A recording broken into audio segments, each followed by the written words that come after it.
Well, good evening, everyone. Thank you for joining us this evening for this webinar on the Clean Air Act as it relates to shale gas infrastructure, led by two great colleagues at Earthworks, Nadia Stein and Aaron Menzies. Nadia is the Eastern Program Coordinator at Earthworks, and Aaron is a policy advocate at Earthworks. My name is Eric Sildorf, and I will be the moderator for tonight's webinar. I'm the Restoration Director here at the Delaware Riverkeeper Network.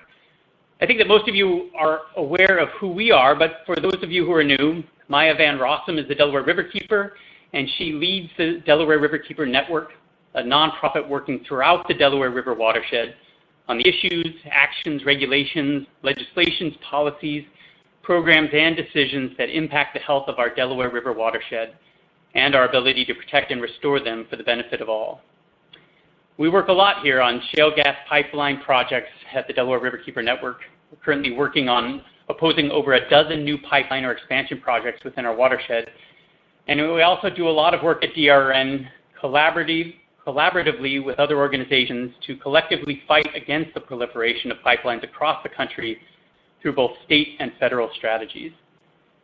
Tonight's webinar is the fourth in a series that the Delaware Riverkeeper Network is hosting on the most effective strategies and tools for communities working to defeat shale gas infrastructure. The concept for the series came out of collaborative discussions with other community organizations and legal thinkers working on these issues, including both Nadia and Aaron. The goal of the series is to share some of the most effective strategies being used to defeat pipelines and other infrastructure projects by some of the leaders working to fight shale gas infrastructure projects through their advocacy, legal, political, and economic expertise. Again, to share these strategies with those fighting these battles in their own community. And the idea is to provide the best tools and information that people can use at the state and federal level to defeat each of the individual projects we're all facing across the country, while also strengthening the larger collective battle against FERC and shale gas infrastructure. There are going to be two more webinars after tonight. We'll send a follow-up email with links to these. On July 11th, the topic will be climate change and CEQ regulations. And on July 18th, the topic will be legislative attacks on NEPA and other laws important to pipelines. I'm going to turn it over to Nadia and Aaron in a moment, but I want to go over a couple of housekeeping points first. The webinar will be an hour long, and we're going to try to honor that time period pretty carefully. We will have a Q&A session after Nadia and Aaron's presentation. Please submit questions during the webinar for Nadia and Aaron while we have this time with them. If we have too many questions and run out of time before we get to all of them, we have to apologize for that up front, but we've had a great response to this webinar and the whole webinar series. If you have a question come up during the webinar, please just submit it through the text box, through the chat box at the bottom of the screen as you think of it, and then I will pose the questions to Nadia and Aaron at the end and allow them to answer. We're not going to be opening up the phone lines for people to ask questions directly. That's a little bit too challenging to do with so many people on. So please just queue them up as you think of them during the presentation. Finally, we are hoping to have a recording of the webinar to share in the near future, and we will be sending out a follow-up email with all of the info on the webinar series after tonight. With that, I will turn it over to Nadia, and again, welcome and thank both Nadia and Aaron for their time tonight. Nadia? Thank you so much, Eric, and thank you to the Delaware Riverkeeper Network for this collaboration. Really appreciate the opportunity to speak with all of you, and thanks to everyone who's joined. As Eric said, my name is Nadia Stein. I'm the Eastern Program Coordinator with Earthworks. I live in New York State, but have spent a lot of time in the last several years in the shale fields of Pennsylvania and in Ohio and other states. And Earthworks is a nonprofit organization that works nationwide to provide direct support to communities living on the front lines of oil and gas development as well as mining. And we also work to improve policies related to those industries and to ensure that regulators and operators are held accountable for what they do. And obviously, like everyone else, we've become increasingly concerned with the vast expansion, the rapid proliferation of oil and gas infrastructure that is snaking across the landscape. So with that, I'm going to lead in on this question of how the Clean Air Act relates to oil and gas infrastructure, and then my colleague Erin Minces will take it from there and talk about some of the legal and policy strategies that all of you could get involved in to make a difference. So the name of this webinar is Leveraging Links. We like to think about, always looking around for opportunities and taking advantage of situations. And so we're going to do that through the lens of the Clean Air Act tonight, knowing that that this webinar series has also covered the Clean Water Act and the National Environmental Policy Act. So we turn our focus now to air. And I'm going to just give a real quick overview of the air pollution considerations related to oil and gas infrastructure. So what are some of the key pathways? Basically everything related to wells and infrastructure. There can be emissions of different pollutants. We'll talk a little bit about that in a minute, from both leaks and equipment malfunctions, but also just from normal operations. These are large industrial facilities. I'm sure some of you on the line tonight probably have to deal with these in your communities, and you know that the shale gas development is a very heavy industrial activity. So even normal operations can cause combustion and emissions. Specific places, of course, along pipelines, if there are leaks and bad valves and bad seals, we can get leaks of pollution. And then all the stations that go along pipelines, at steady intervals, compressors to keep the gas moving, pump stations do the same thing along oil pipelines. And then you have metering and pigging stations to clean out the pipeline and to check the pressure and the flow. And all of these stations have a lot of different valves and seals and equipment that can leak and emit. Processing plants, which are really proliferating, especially in western Pennsylvania right now and eastern Ohio, with the boom in shale gas development. These plants separate and create liquids. They separate out the propane, butane, and ethane off of the methane. Excuse me. And I apologize if I'm coughing. I've quite bad allergies at the moment. So they're separating out the liquids that can then be turned into marketable products. And in doing so, they cause a lot of pollution, and these are also just extremely large facilities.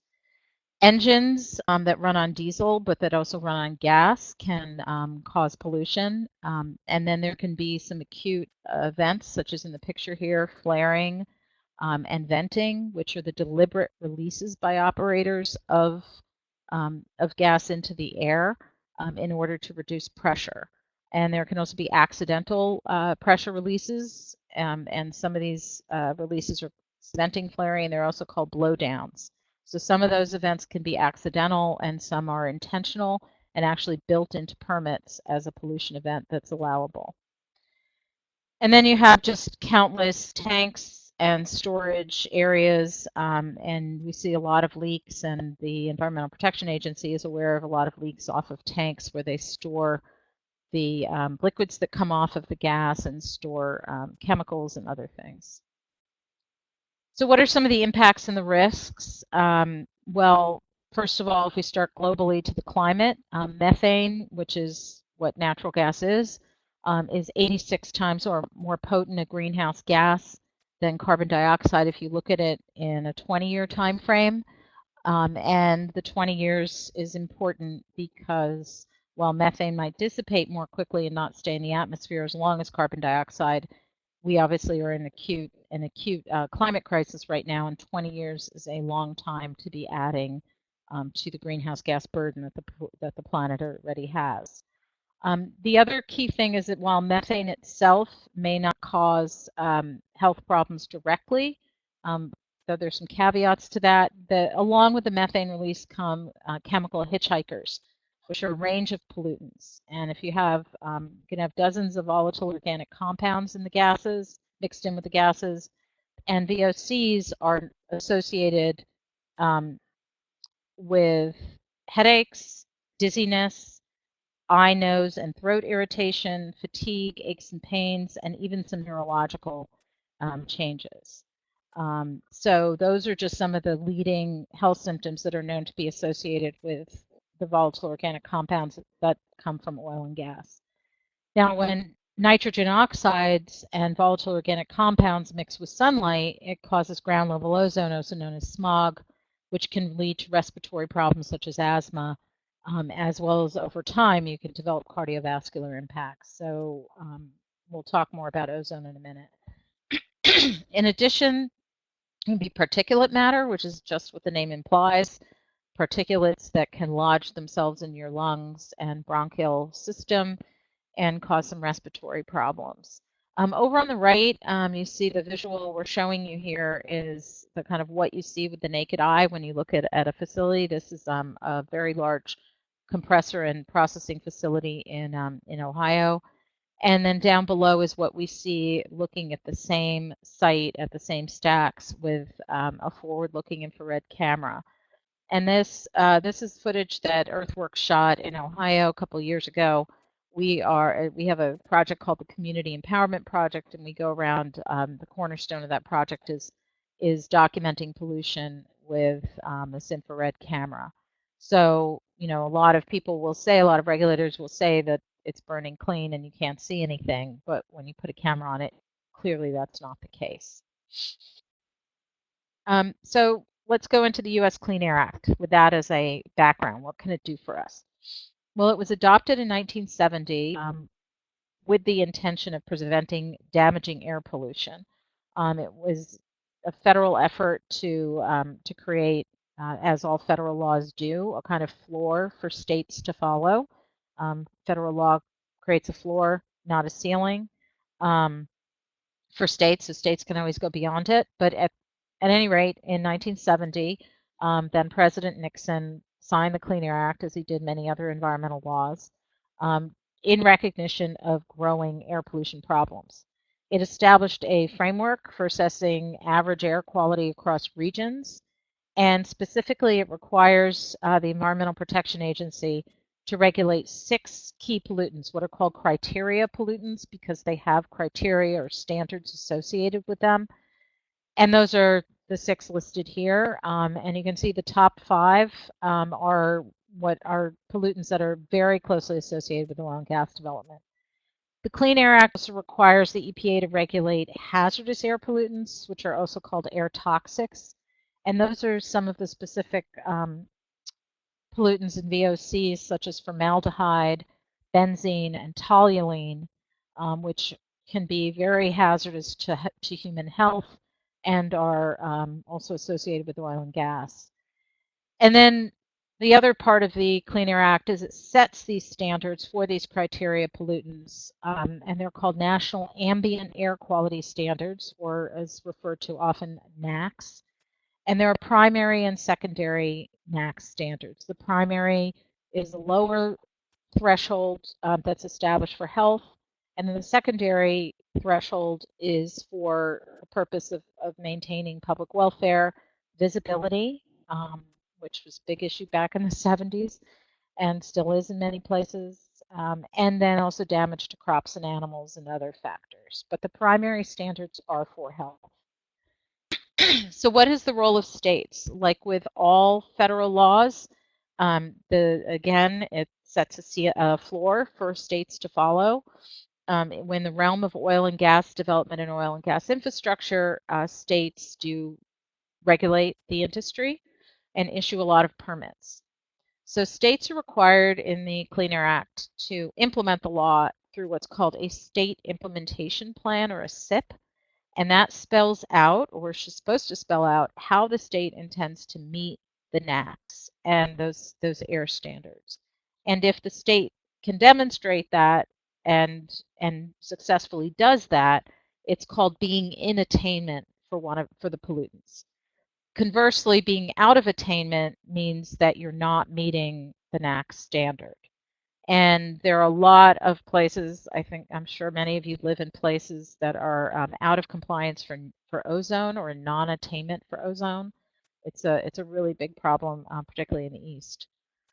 States also regulate practices at well sites or infrastructure sites through specific permit conditions. So when they issue an air permit, they can set conditions for operations, such as requiring certain technologies, or they could require, for example, notification to the public before a blowdown.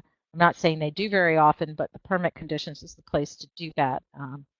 States also decide whether a pollution source like a compressor station or a pigging station or a processing facility is large enough to require a federal air permit. So does it get bumped up to the level of requiring a more stringent level of review and permitting? And that would be called being a major source. Now, if a state decides that a facility that's applying for an air permit is a major source, it will tend to require a federal permit, which is called a Title V permit under the Clean Air Act, as well as more stringent review of, existing air quality. What's the situation in the community now? How will building this facility add to that air quality concerns?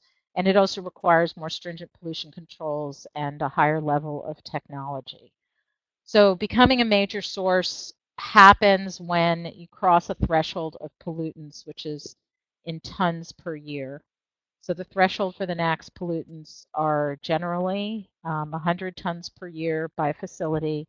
Unless you're in a non-attainment area, then it can be set lower for different pollutants. So being designated as a major source is a pretty big deal. It comes with more stringent reviews and more stringent oversight and federal involvement. So obviously operators prefer to be minor sources because they only have to get state permits, state air permits.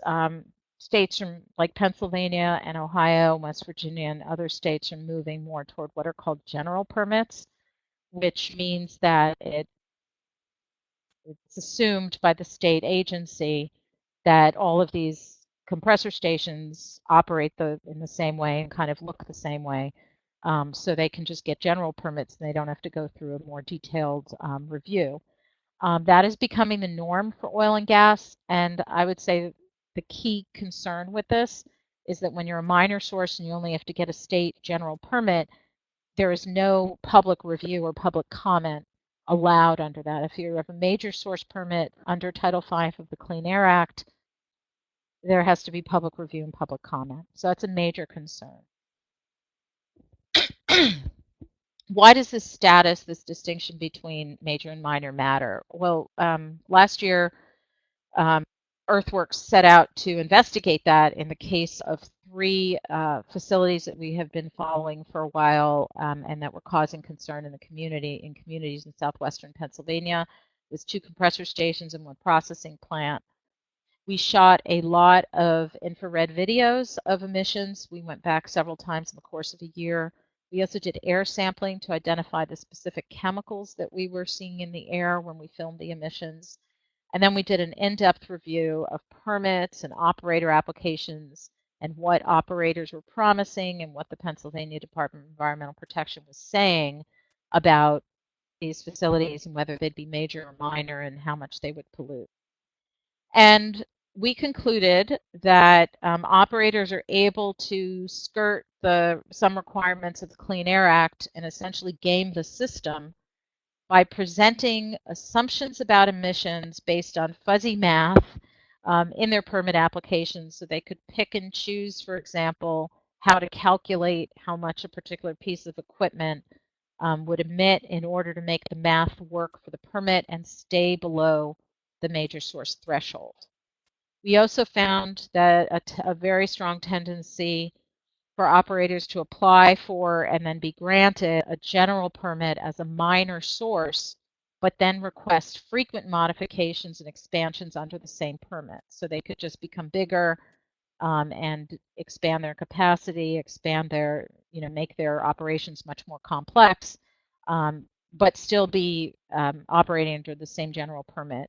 The facility that you see here on the cover of our report, and that's the link to the report if you want to learn more.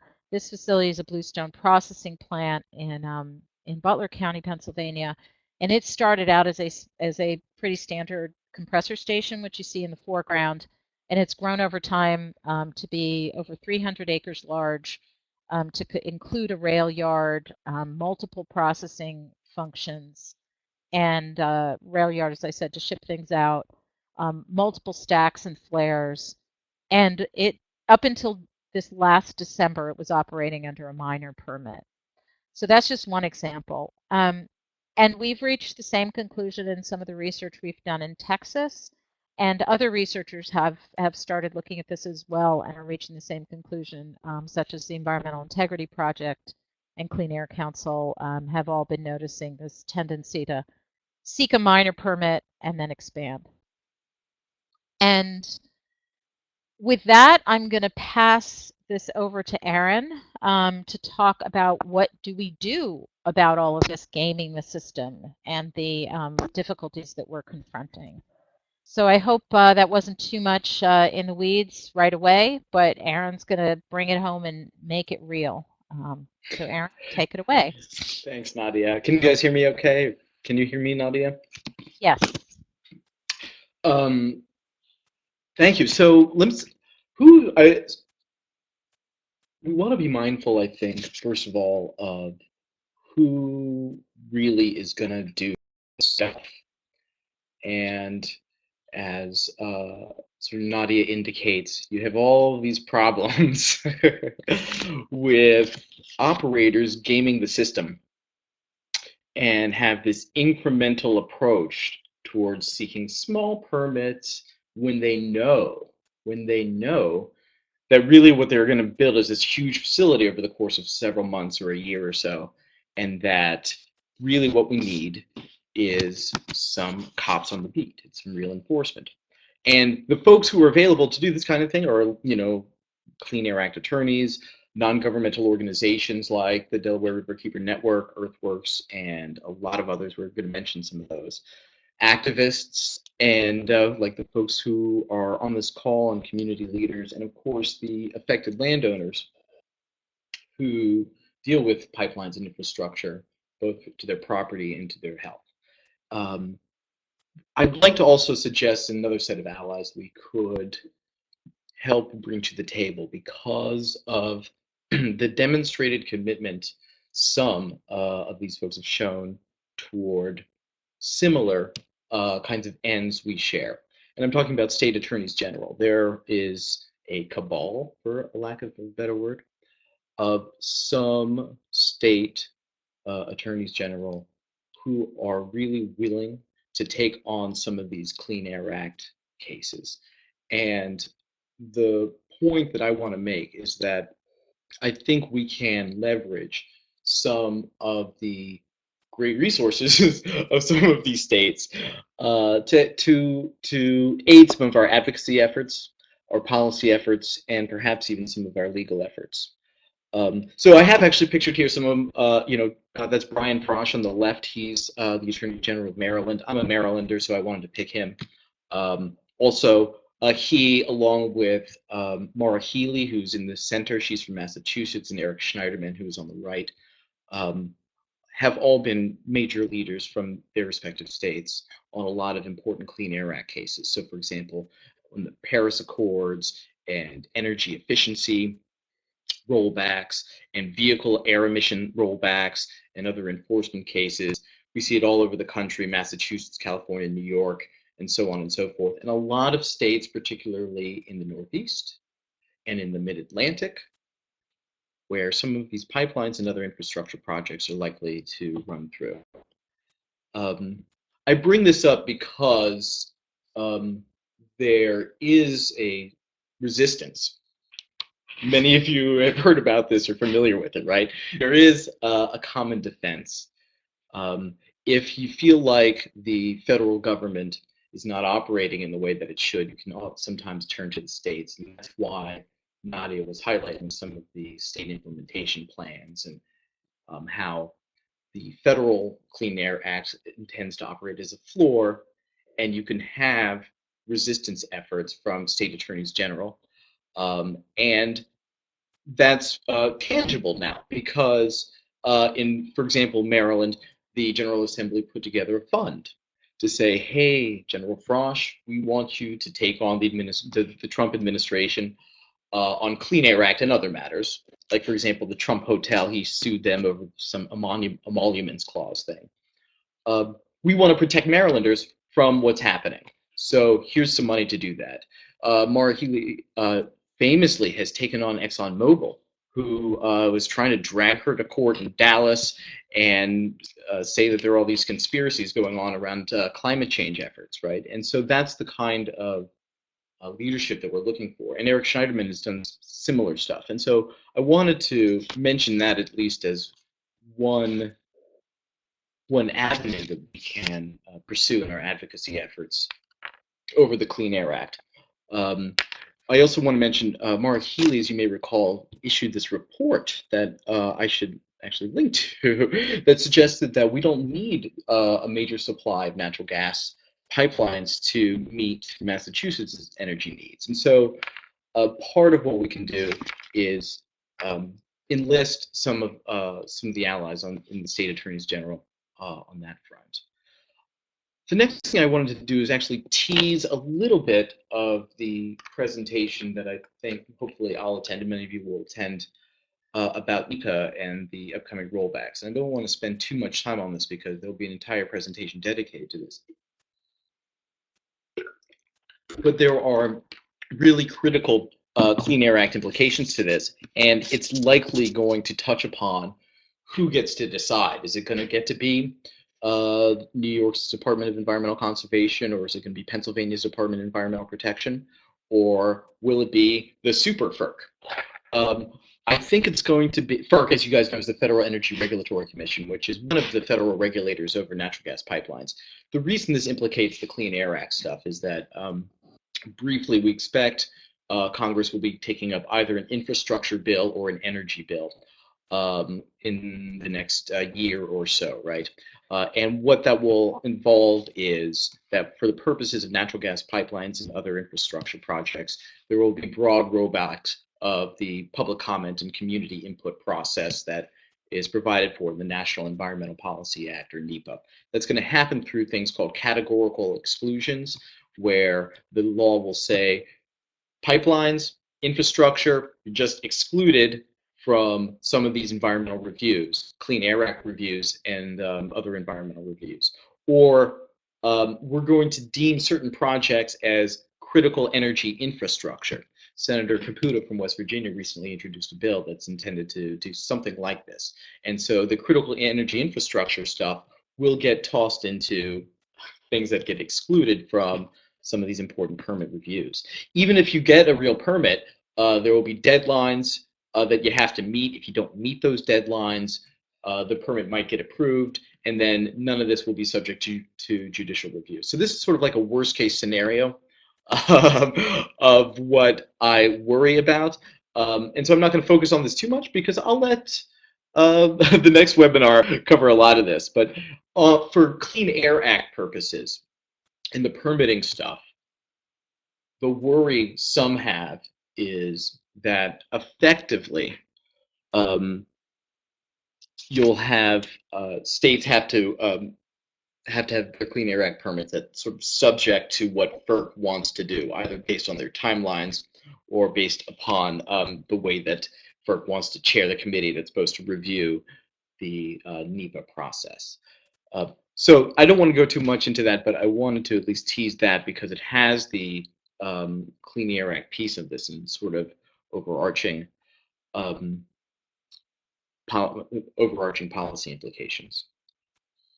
So then what are we going to do about all of this? I mean, we can talk to the attorneys general, as we suggested, and we can hire some Clean Air Act attorneys and talk to some NGOs and activists and such.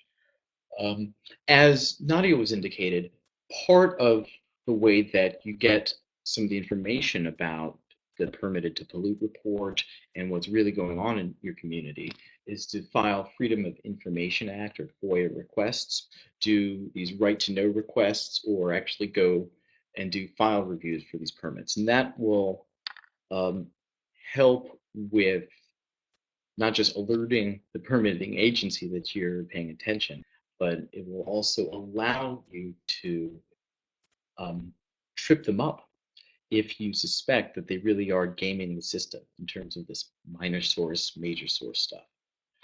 The other thing we want to encourage folks to do is to submit complaints. We want you to submit complaints. These are air-related complaints, for example. And Nadia was discussing Earthworks' community empowerment project. Part of what we like to do is to marry complaint filing, complaint submission with optical gas imaging footage. And so that way it almost, we hope it compels certain agencies to act, because if they don't, we'll get this to the end, we can help publicize the pollution.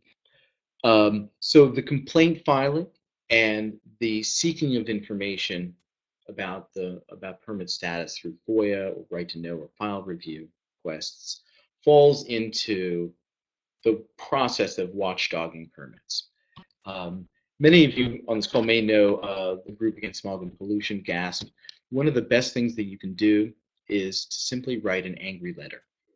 You can do that as part of your complaint, or as in the case of the Blue Moon compressor, GASP sent an angry letter to DEP saying I think as I recall, they had to do a new source review for that facility, and I think they did. If I have that story right, I think it worked. I remember in Texas, we submitted a Freedom of Information Act request a production facility in Karnes County, which was an Encana facility. And we wanted to see this pattern that Nadia was describing about a facility just growing and growing and growing, and yet the permit still suggests that it's a minor source.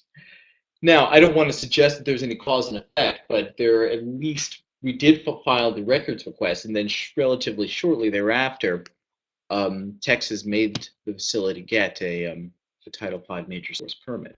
For us, that counts as a victory in Texas, at least. And as I think Nadia was indicating, there are other facilities in Pennsylvania where, in conjunction with some of our partners, we want to do some of this watchdogging. The part where they start out with little permits, little permits, little permits, and then at the point at which it really should be a major source, the plan is we can catch them in the act. We spoke a little bit earlier about attorneys general. I should mention also they can actually do some of the enforcement stuff too. The Clean Air Act does have citizen supervision. And we've explored, a number of folks probably on this call have a lot more experience employing the citizen supervision than I do. We are exploring the concept of bringing optical gas imaging into the courtroom for some of these Clean Air Act citizen suits. The idea of maybe, and we're still exploring the viability, this is the part where I should do the disclaimer in the asterisk there. I don't intend, I'm not offering any legal advice here, and I would please ask for you not to construe anything I'm saying as creating an attorney-client relationship. I'm just sort of telling you what I think and offering what I've heard in discussions with some of our legal friends. Like, for example, exploring the idea of bringing optical gas imaging technology into areas that already are in non-attainment for some of the NACs Nadia was mentioning earlier. And we may find that according to certain state implementation plans, that you may have a more viable case depending on a lot of other factors for bringing good citizen suit. So we're looking into that as a possibility as well. But even if you don't have a good lawsuit, maybe you have a good piece of advocacy for the media. And we often say that pictures are worth 1,000 words, and I think that's especially true with some of the OGI footage that Nadia was showing earlier. And so that's really what we hope to achieve through all this, whether it's through state attorneys general or what the advocacy work that important groups like Delaware Riverkeeper Network do.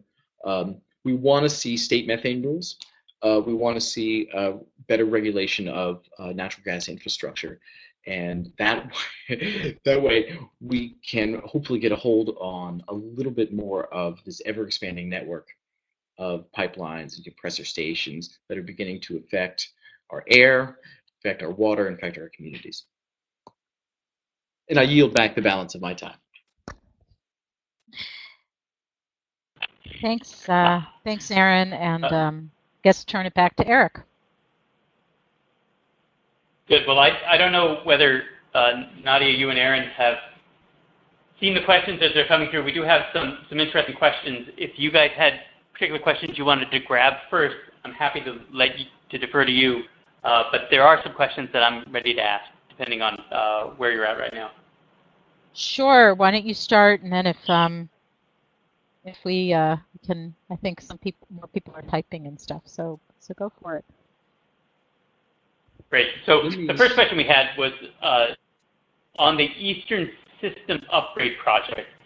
There was one Title V and one minor permit, but Millennium doesn't seem to be doing anything different on the Title V site versus the minor site.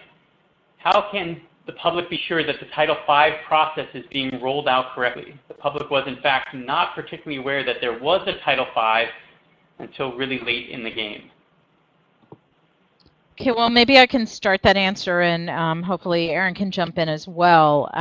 This question of not being particularly aware that there was a Title V, that doesn't surprise me, but it may be just, it's always hard to keep up with permits, but of course, depending on the state you're in, you can actually, like in Pennsylvania, you can sign up for alerts for certain projects and be told when permits are happening. It may be in this case, and I'm just guessing, that excuse me, that the Title V was issued later because, or that it was required later because the Department of Environmental Conservation or the state agency took like another look at what they were projecting to emit, or the company came back, Millennium came back with a revision, and then the DC decided, oh, well, if you're going to revise it and expand it, then you need to have a Title V. So they may have decided that some of these compressor station upgrades only require minor and other are major. In terms of this question that they're not doing anything differently, it's kind of hard to say without knowing what that, I'm not sure what that means, if it's different in terms of, it may be that they have different pollution controls. It may be that they went through more stringent review, which they're supposed to under Title V, and that wouldn't be apparent unless you're actually reviewing, files and following the case in a more in-depth way.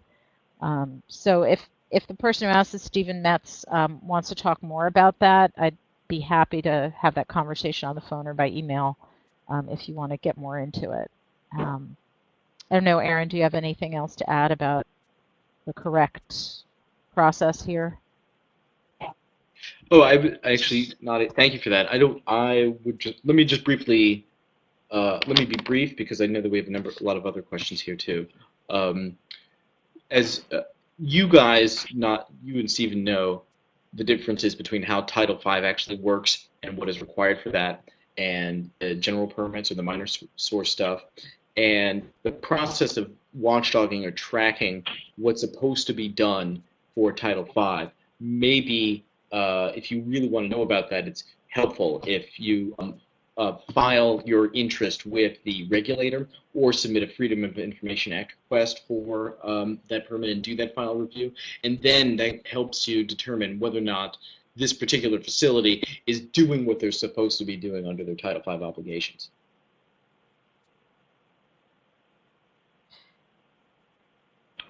That's great. Thank you, guys. Another question about monitoring. Both of you guys focused on some of the more advanced technologies for monitoring. We had a comment that there's never been any samples taken where this one participant lives in Burlington County, New Jersey, which raises the broad question of, how dense is the monitoring network out there right now for some of this compliance, for state compliance under the Clean Air Act? and how much of this really needs to be grassroots or organizational monitoring because there are so many gaps with compliance on this monitoring? Yeah, it's a really important question, and I did discuss it and describe that issue in a general way about Clean Air Act compliance monitoring in the report Permitted to Pollute. Unfortunately, no states are not required to conduct monitoring at facilities. So you can have a compressor station or processing plant, and they're not monitoring for what's actually coming out. I mean, any state where you have an emissions inventory, the operators will report what they are emitting and in what volumes. Pennsylvania, for example, has an inventory, but it's all self-reported. When you want to get down to the level of actual monitoring, in real time, unfortunately, it's beyond unfortunate. It's crazy and I think really wrong that there's so little of it. Now, the network for Clean Air Act compliance, there's a network of monitors. You can actually go on to the Environmental Protection Agency website, and if you just Google Clean Air Act monitoring or compliance and monitors, there's actually an interactive map, and you can look at where there are monitors in your area for which of the criteria pollutants. And there are a lot more monitors for ozone than there might be for sulfur dioxide, for example. But part of the problem that we've seen in our research and in talking with communities in the gas and oil fields is that these monitors are quite a long way away from the facilities. So, for example, I talked about the Bluestone processing plant in Butler County. There are no criteria pollutant monitors in all of Butler County. There are some across the border in other counties, but Butler County is part of a large region that encompasses everything from Pittsburgh, north and south and east and west for the monitors. So there are just too few of the monitors, and those monitors are established to track regional air quality in a larger scale and averaged over a longer period of time. So that's not the same as monitoring for what's coming out of these facilities in terms of pollutants or specific pollutants that would make you sick.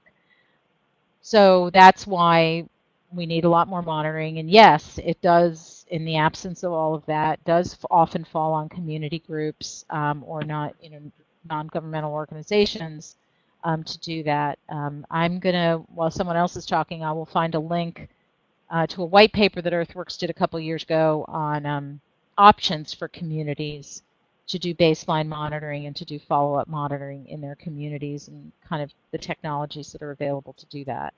But like a lot of other things, it falls on the shoulders of the advocates.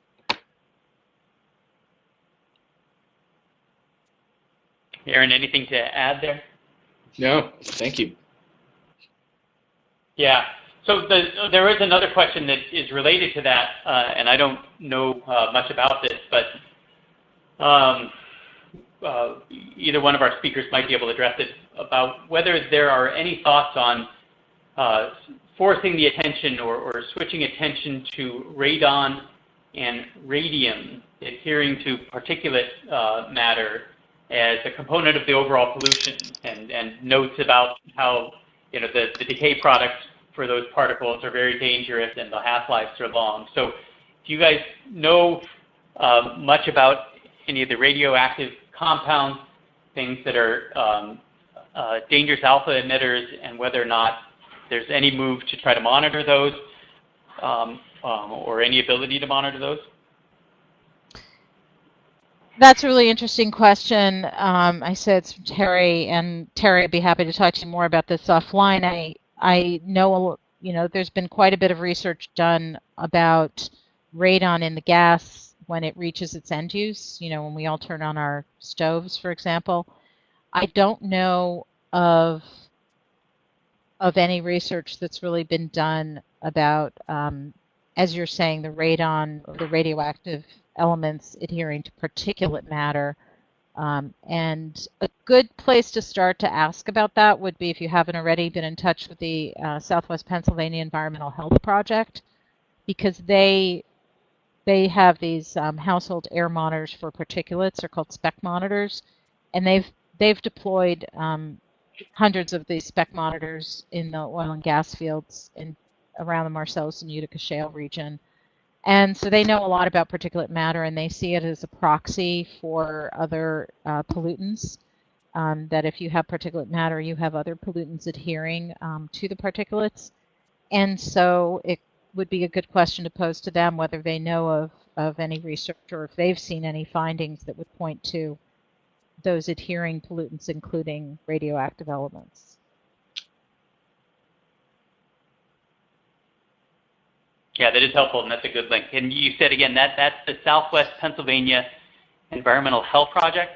Yes, I'll put the link in the bar here. That is good. Thank you, Nadia. Mm-hmm. Another question that is a big, broad question is about financial backing.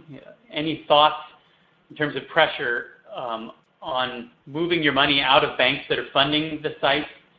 A hashtag defund DAPL that they try to find more banks that are making commitments in New Jersey, but have not.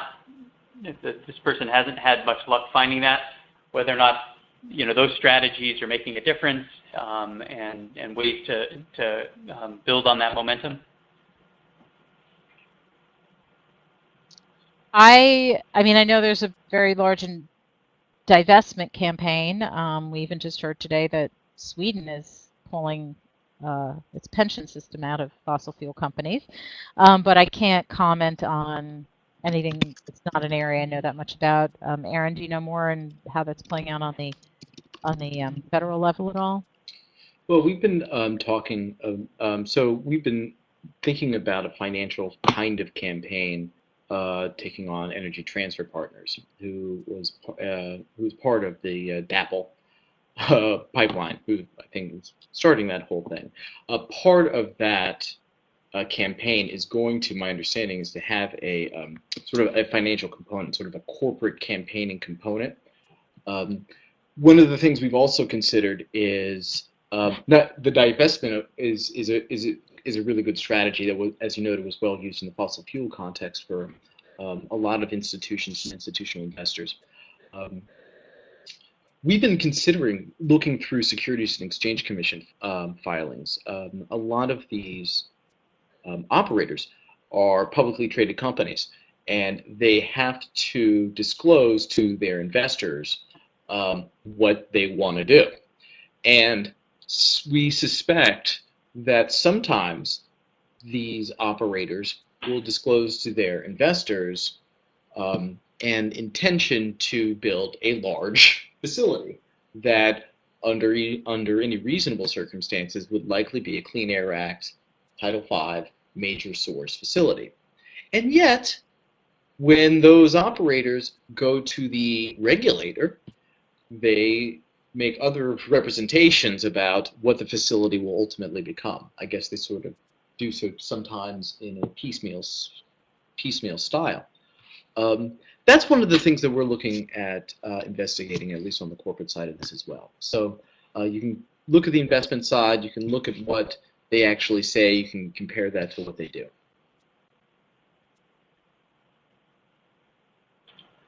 With another question about taking action, when you talk about submitting complaints to various agencies, are those better placed at the local or state level, or the value of submitting those at the federal level to FERC? Can you speak to where to put your energy and the value of doing those? Yeah, I'll take a first stab at that. It's a good question, and the primary place to lodge your complaint is with the regulatory agency that issued the permit. And so in most cases, you should go to the state agency. The starting point for that is the Department in most states, it's Department of Environmental Protection or Environmental Conservation or Environmental Quality. Those are the three general names. But then within those agencies are air bureaus or oil and gas bureaus that regulate air, and they shoot the air permits, and it varies quite a bit from state to state. How states take complaints, their online forums or there's a number to call, also varies across states. We're working on a complaints manual for a bunch of different states to guide people on how to do that. But it's good to just, if you have access to a computer, just Google how do I file a complaint, an environmental complaint, and it's an air quality. And then they may punt you over to the oil and gas division that may then punt you back to the air division, and especially in states where they're not that used to getting complaints. There's also sometimes, like if you're experiencing an emergency, like a blowdown or just odors that are persistent, or you're starting to experience symptoms whenever there's activity at a facility, health symptoms that is, there's you can call your state agency, sometimes there's an emergency number at the facility itself. If those don't help, then by all means call in the federal government. And there's something called the National Response Center, and they have a hotline and a number for complaints. If you don't get a response from your state agency, take it up a notch and turn up the heat. I don't know, Aaron, if you can speak to filing complaints with FERC. That's not something I'm familiar with. That's a good question. Well, I would say that with FERC, let me briefly just say, yes, you may file complaints with FERC, and I would encourage you to do so. Also, I think, like you said, I think the state is actually where we'd like to start, particularly if your state has one of those attorneys general that we listed. But more importantly, with FERC, and we saw this too with the Millennium question, it's important to get your foot in the door with the docket. So that way you can become aware of any changes to the facility that are ongoing, and then file your complaint accordingly. Yeah, that is helpful. One thing, I just want to come back, Nadia, for a moment. You cut out when you talked about we lost the audio when you said that there might be an emergency, something happening acutely right now, or if you have, feeling consistent health problems. Right before you mentioned the National Response Center, I think we lost you for about 30 seconds. That did seem like an important point, so I just wanted to see if I could get you to repeat that statement. Sure. Sorry about that. I hope I don't cut out now. So if you're experiencing, a lot of odors, or you have health symptoms when particular activities are occurring at the facility near you, or there's a big blowout or fire, and your state agency, your local agency, and your state agencies are just not giving you a response to your satisfaction, or you think that it is a major emergency like a fire or a huge emissions event, and all your neighbors are experiencing it, by all means call in the federal government. And the best one is the National Response Center. There's a hotline for it. I don't have that number in front of me, but you can look it up, or I can look it up quickly now. And just tell them like where you live, your zip code, the name of the facility, what's going on. And those hotline filings get passed on to the state agencies, and the National Response Center has to track them. And then those also become part of the records that, if groups come in and watchdog it or a legal case is developed, those would be in the files as well. So it's just called the National Response Center. That's great. Yep. And I'm also going to provide. Thank you, Nadia. Sure. Here's a link also to just our community empowerment project if you want to see a lot of videos of emissions on YouTube.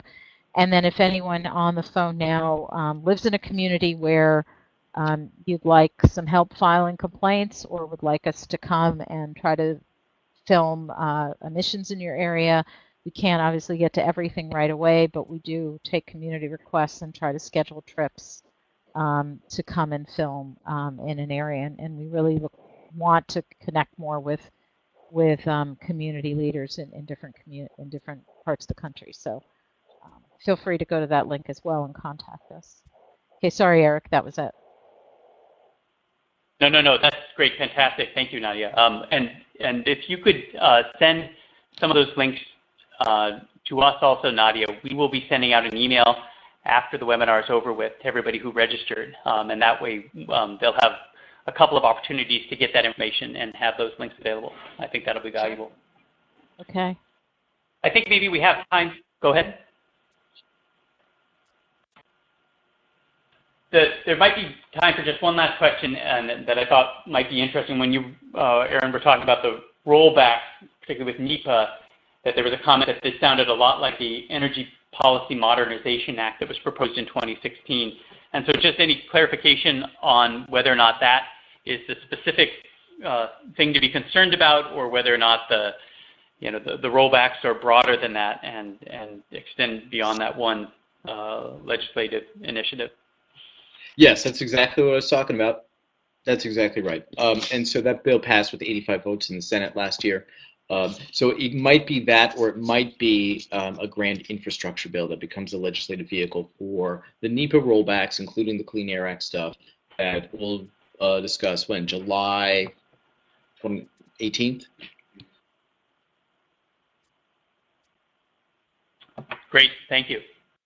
July 18th, yep. Well, we are at about an hour now, so I want to thank Nadia and Aaron again for taking your time tonight. Fantastic presentation. Great to have everybody on the webinar. Thank you for participating in this whole webinar series. Again, we have 2 more webinars coming up in July, so we look forward to anyone who wants to participate again. You have Aaron and Nadia's contact information there, and certainly feel free to reach out to us if anyone wants to follow up. Also look for a follow-up email from the Delaware Riverkeeper Network with some of the information and links from the presentation. It's great to be building this community and strengthening the efforts to right some of these wrongs and oppose some of this shale gas infrastructure. So thanks again, everyone. Thank you again, particularly to Nadia and Aaron, for your time tonight. Thank you all so much, and thanks a lot to Delaware Riverkeeper Network for doing this. Thank you, Eric. Thank you, DRN. Yep. Good night. Great. Good night, everyone.